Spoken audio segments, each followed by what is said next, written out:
মুস্তাফিজের শেষ ম্যাচে 2 পরিবর্তন নিয়ে ব্যাটিংয়ে চেন্নাই। জাতীয় দলের দায়িত্ব সামনে, তাই আইপিএল ছেড়ে দেশে ফিরতে হচ্ছে চেন্নাই সুপার কিংসের মুস্তাফিজুর রহমানকে।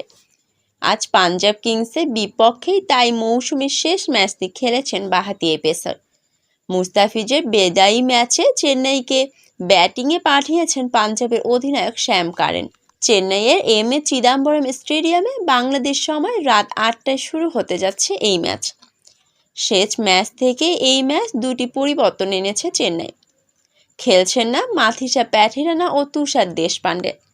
তাদের জায়গায় এসেছেন অভিষেকের অপেক্ষায় থাকা রিচার্ডস গ্লেসন ও শার্দুল ঠাকুর।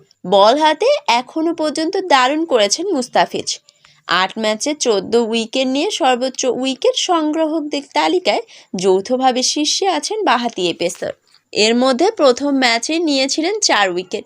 দীর্ঘদিন তার দখলেই ছিল আইপিএলের সর্বোচ্চ উইকেট শিকারী নির্দেশক পার্পল ক্যাপ। 9 ম্যাচে 10 পয়েন্ট নিয়ে এখন পয়েন্ট তালিকার 4-এ চেন্নাই।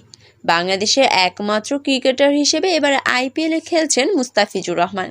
তবে পুরো আসরে তাকে পাচ্ছে না তার দল চেন্নাই সুপার কিংস। প্রথমে 30শে এপ্রিল পর্যন্ত এনওসি অর্থাৎ অনাপত্তি পত্র দেওয়া হলেও পরে সেটি একদিন বাড়িয়ে 1 মে করা হয়। এর পরের দিনে দেশে ফিরবেন তিনি। মূলত জিম্বাবুয়ের বিপক্ষে সিরিজ থাকায় দেশে ফিরছেন মুস্তাফিজ।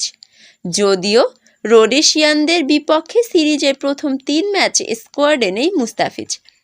তবে শেষ 2 ম্যাচে দেখা যেতে পারে বাঁহাতি এই পেসারকে।